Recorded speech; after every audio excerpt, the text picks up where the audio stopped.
Ayan mga kamamshi, mga kapapshi, welcome back to my YouTube channel.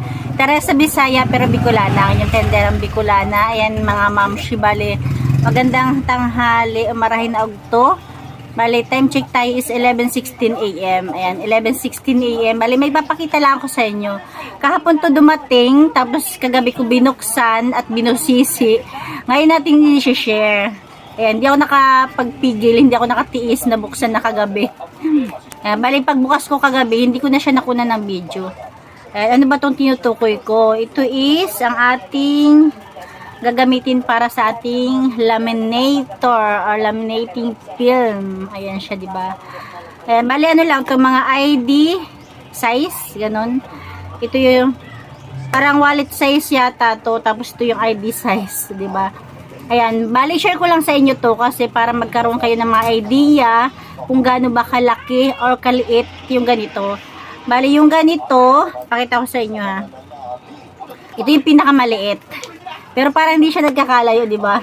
Ayan, ito is 65 by 95 mm. Ayan, 65 by 95. Para na to, wallet size.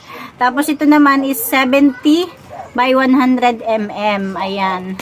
Tapos ito yung pang ID. Kasi yung ID ng anak ko, sinukat ko dito. Ganito siya is 80 by 110 mm. Ayan. Bali ito siya. Tcharan! Ito yung in-order natin sa Shopee. Tapos ito naman yung binayaran natin. Ayan. Alam nyo ba, malaki yung kitaan natin dito. Kaya lang is hindi naman araw-araw is may nagpapalaminate. Minsan nga ilang buwan, wala, di ba? Pero at least kung may pang sarili tayo is makakatipid na rin tayo. 'Di ba? Yun lang naman, ito lang yung kunting share ko sa inyong araw. Sa inyo ngayong araw. Bali meron pa ako naka-add to cart. Ito siya. Tcharan! Ayan. Bali next time ko naman yan bilhin kasi medyo para hindi naman tayo mabigla. Kasi may kamahalan niyang naiwan dahil malaki. 3R, 4R at saka yung 5R. Ito is ID. Pero ito parang tingin ko is pang ano, wallet size. Ito yung pang ID. Itong dalawang to. Depende siguro, di ba? Tapos, ito pala is ano, 250 microns. Ayan. Kasi yung 125 ba yun o 150 is manipis lang. Ito is makapal.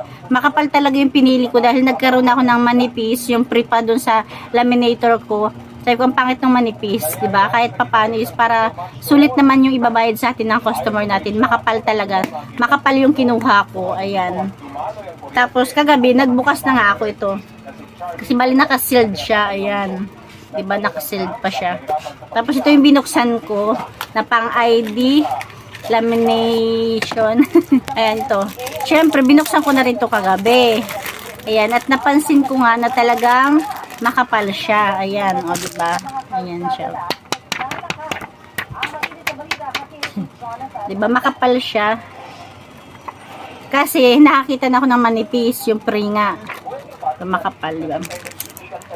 Ganito lang yung ganito lang kaliit or kalaki yung 80 by 110 mm. Yan lang naman yung kunting share ko sa inyo para naman kahit pa paano is meron tayong pang update sa ating vlog or video, diba? Ganito siya. Ayan, 250 microns kasi makapal. Tiyaan! Pang thumbnail. Yan lang guys, yun lang yung ating konting share.